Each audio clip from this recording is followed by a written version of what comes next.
What memories must stir this man on a sultry July night as baseball celebrates the renewal of a love affair with a 44-year-old tradition. It's a time to salute living legends. The prelude to more than a single game. It's the continuation of a mid-season pageant that looks back to a different time for us all. A time to remember through his wife, Rachel, just what a man named Jackie Robinson accomplished, not for himself alone. Honorary team captains Mays and DiMaggio reminisce and submit starting lineups to a man officiating his first All-Star Classic, home plate umpire Bill Kunkel. You guys don't have the rules, huh? So far, we got all the rules, huh? Been doing it for 100 years. Hey, good luck, fellas. Good luck.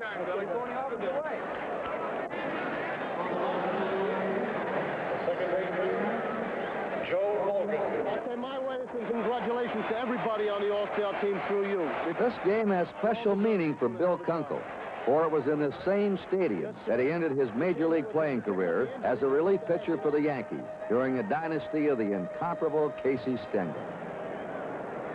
Baltimore's Jim Palmer opens the proceedings against Cincinnati's Joe Morgan. Palmer coaxes the count to 3-2.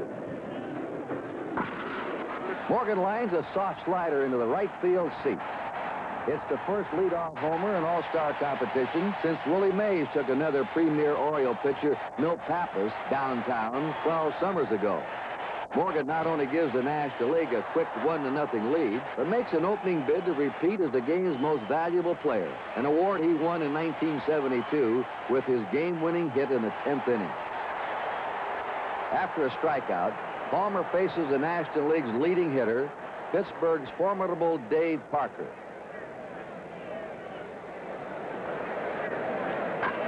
Parker slices a single to left to a former teammate, but now the White Sox's Richie Zist. Then up steps Cincinnati's George Foster, the best RBI man in the game today. If you don't believe it, as Casey Stengel used to say, you can look it up. Last year's game's most valuable player waits.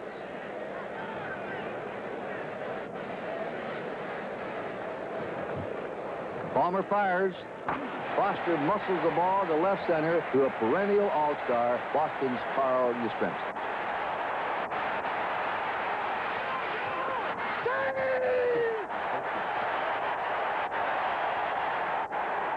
An all-Red Sox relay from Yastrzemski to Burleson to Fisk resulted in the game's first close play. Bill Kunkel comments on his call. I saw him hook sliding, and Fisk came back to try and get him. If he did tag him on the rear end, fine, but he was already on the base. 2-0 already, and Palmer still has big problems. As Bill Kunkel looks on, a smiling George Foster thinks good thoughts. He's seen enough of this man, Greg the Bull Luzinski, to be convinced that Palmer better not hang another slider. You know, it's kind of like watching a redwood plant itself when the Phillies' Luzinski settles in. The three-time Cy Young winner goes again to a full count. Luzinski creams yet another slider for a towering home run to the opposite field. As the Phillies' strong boy lumbers in behind Foster, the capacity crowd of 56,683, most of them partial to American League fortunes, has to wonder on what meat do these giants feed. It's still 4-0 in the third, as the Dodgers' Tom Lasorda yells encouragement to a strong boy of his own, first baseman Steve Garvey. The count goes 2-2. No question. None whatsoever. This can only watch. But Tom Lasorda is ecstatic. Before the season, he convinced Steve that he could become one of the game's long-range sluggers. Garvey has made Lasorda a prophet and a believer of us all. But this 450-footer was against what might be a subpar Jim Palmer, or at least umpire Bill Kunkel thought so. I don't remember Palmer being hit that hard. I don't remember Palmer throwing the way he did. The fastball didn't have that extra little velocity on it. He was hanging the slider. That was not the Palmer that I know. The Palmer that I know, he could put the ball where he wanted, when he wanted to.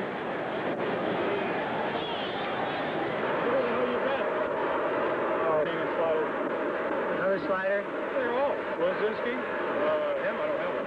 I'll bring in Kirk. Thank God. All right. You don't have to stand on it if you don't want. You can go in if you I want. gotta get as much exposure as I can. All right. There's not everybody that can throw 3 home runs in an all-star game. You want more tonight? Huh? Maybe a bit overexposed tonight. But in his 3 previous All-Star outings, the classy Palmer had locked the door with no runs in 8 innings. But tonight, another pitcher took center stage. Don Sutton, after 186 career wins, stretched his unblemished All-Star record to a Palmer-sized 8 innings. Only a single and a walk marred an otherwise flawless first 3 frames. As a kid, he dreamed of pitching in Yankee Stadium, so it wasn't surprising that his adrenaline was really pumping. It certainly began with a challenge against the Twins' ever-dangerous Rod Carew. But Sutton grabbed the 5-time batting champ's harmless comebacker and threw him out easily. They say that when you've got it, flaunt it.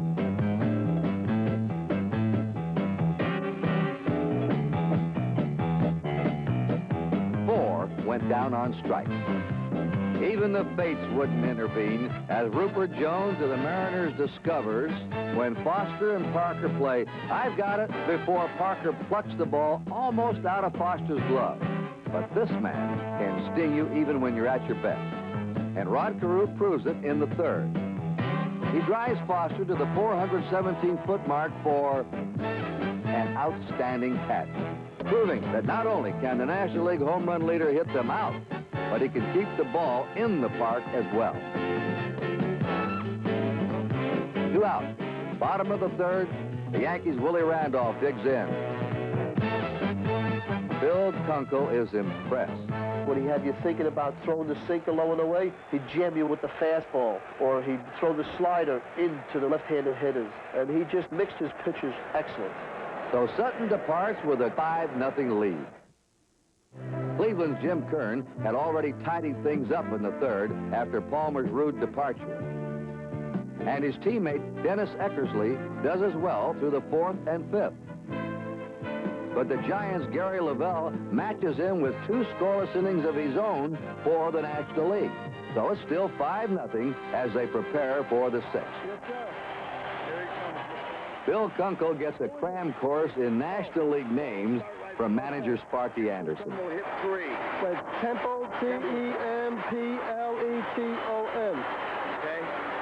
And then 4th will be Morales. 4th out. Yeah, Morales. Morales. 6th will be Seaver. Seaver. That's S-E-A-V-E-R. An old nemesis, but now a most comforting sight indeed to Sparky, is the man who is a franchise for a generation of Met fans. Back in New York, but now wearing Cincinnati red, 32-year-old George Thomas Seaver enters stage left. It was during the pregame introduction that these New York fans poured out their love for the man, not the uniform. Oh, how they had roared. Like a reunion with their own fondest memories. Like something they cherished and would never relinquish, no matter what the uniform. Was the towel just to wipe away the sweat?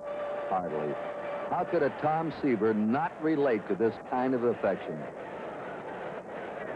But now it's time for business, especially since he'd begin by facing possibly the finest pure hitter to play the game in recent years.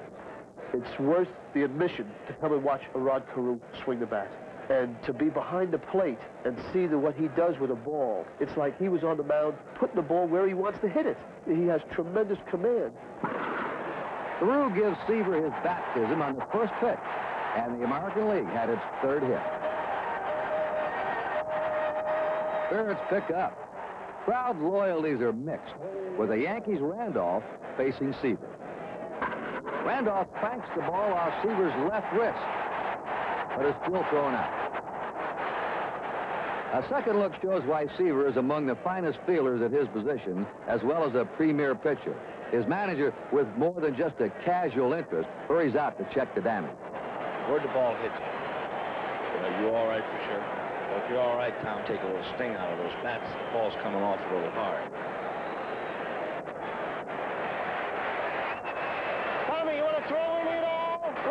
by me. After a ground ball becomes the second out, Cincinnati's Pete Rose, an all-star since 1965, hopes the threat is over. Kunkel is thinking slow start, but Seaver seems to be in control now. Still, he can't help but wonder, what with Lynn and Zisk coming up? Then Boston's Fred Lynn pops up to Rose, and it looks like Seaver has escaped. Oop! Charlie Hustle slipped somewhere between the rolled tarp and a hard place. American League hopes flicker once again. One of the many endless fascinations of baseball, unique in American team sports, is that you can't be beaten by the clock. No situation is ever beyond redemption.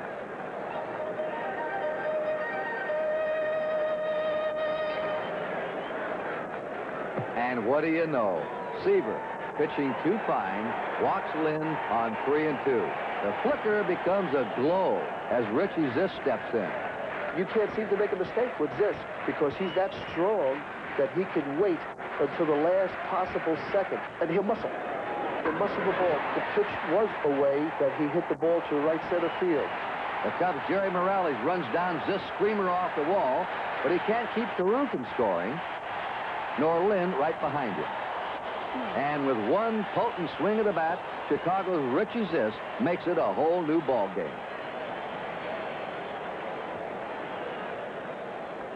Seaver escapes further damage in the 6th.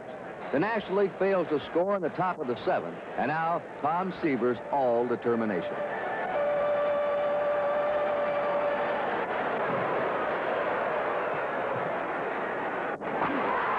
And Minnesota's Butch Weiniger leads off the bottom of the 7th with a bleeder in the hole between 1st and 2nd. Everybody sits up and takes notice. Both Bill Kunkel and Yankee fans know that last year's American League's home run champ, Craig Nettles, can make it a one-run ball game in a hurry. And Seaver's luck, all bad, continues as St. Louis's Gary Templeton boots a perfect double play ball. Willie Randolph, hitless in 3 trips, tries again. And this time succeeds with a 2-out soft liner to center. Suddenly, it's a 5-3 ball game. Now, with just one swing, the American Leaguers could take a 6-5 lead, especially with this pinch hitter up, the Toronto Blue Jays' old reliable Ron Farley. The 20-year former National League veteran hooks one deep, but foul. Power just misses against Power. He had a 3-2 pitch. He wouldn't want to walk him, but he knew what he was doing. 3-3, He started that fastball on the outside corner. By the time Farley's bat stopped, he knew the ball was about a foot outside. When the chips got down and he knew he was in trouble, then this Tom Seaver came out. Tom Seaver ends an eventful 2 innings, still ahead, 5-3. Top of the 8th, and the crowd applauds another local deity, Sparky Lyle, having his finest season in 11 years as the American League's most durable short reliever. Templeton leads off. The St. Louis shortstop beats the slider into the ground. But where they aim? A double. And sometimes you just can't get no respect or luck. It's a case of when he's good, he's very, very good. And when he's not, well, Morales stops an inside shot with his knee. Not to worry, Sparky tells Butch, as the Cubs' Morales is temporarily frozen on first. Dodger Reggie Smith on deck. Padre Dave Winfield at the plate. Another errant slider skips past Weiniger. Templeton racing to third, Morales to second. But manager Martin knows that Sparky can often be at his best right after he's been at his worst. But not this time, as Winfield smacks another seeing-eye single through and 2-run score.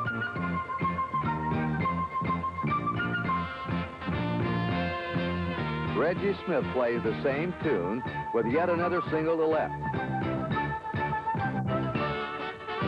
And still no out. At last, Lyle gets what he's been after. And Randolph smartly doubles up Rose.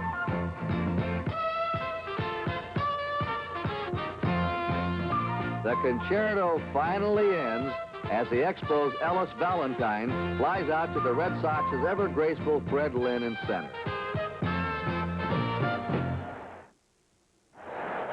There are no runs in either the bottom of the 8th or the top of the 9th. Former American League fireman Rich Gossage heats up his smoke for the critical bottom of the 9th.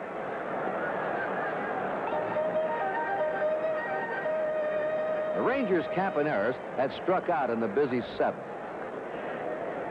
But this time he coaxes a walk.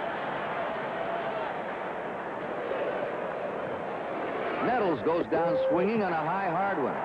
But maybe another free swinger can get Campaneris home. And for once, a Yankee Stadium crowd roars for a Red Sox hero. The boomer, Mammoth George Scott, certainly has the tools. He looks for his pitch, and he gets it. All the way, a 2-run blast. And now it's 7-5. Oh, how sweet it is. And these multitudes love it. They just love it. The 6-time Gold Glove winner keeps everyone nailed to their seat. Since 3 of the 7 previous All-Star games have been decided in the final inning, maybe, just maybe. Well, at least it's enough to make a fellow think. Rich, what you're trying to do right now, you're trying to rush things. You're trying to get this thing over too quick now. There's no problem. You've got this thing won, but you start all over. Come on now, let's go. The huge stadium is hushed.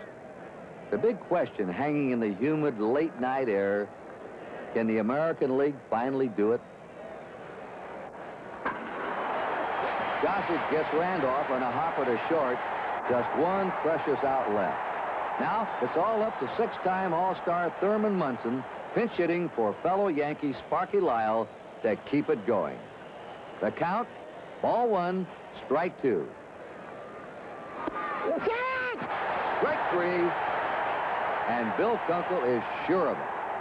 Well, the tough call that I had to end the ball game was Munson's half swing. He went after the ball, and the bat came around, and he tried to catch up to it with his body possibly blocking me out. And I had him. I rung him up. Rich Gossage accepts congratulations from his happy teammates. And Bill Kunkel ends a night he'll always treasure. To watch all of these ball players of this caliber in one ball game, if I wasn't working, I would have been sitting in the stands. I don't care if it would have been in the upper deck behind a foul pole. I would have been there to watch the ball game myself. The Most Valuable Player Award goes to winning pitcher Don Sutton. Commissioner Kuhn does the honors for the happy Dodger and his proud wife, Pat. The 48th All-Star Game is history. But like all these mid-season classics, the melody lingers on. A theme that weds the Steve Garvey long ball with the first All-Star homer hit by the immortal Babe Ruth 44 years ago. That blends Don Sutton's performance with that of Carl Hubble, who once struck out Ruth, Gehrig, Fox, Simmons, and Cronin all in a row. The drama of a Reggie Jackson suggests a Ted Williams, charismatic, menacing with portside power. Rod Carew glides into a past golden with the remembered grace of a Stan Musial, a Charlie Gehringer, a Willie Mays. Dave Parker's sculptured frame conjures up the complete players, the all-around giants of yesteryear, a Jackie Robinson, a Roberto Clemente, an Al Kaline, a Joe DiMaggio. A kaleidoscope of evergreen memory.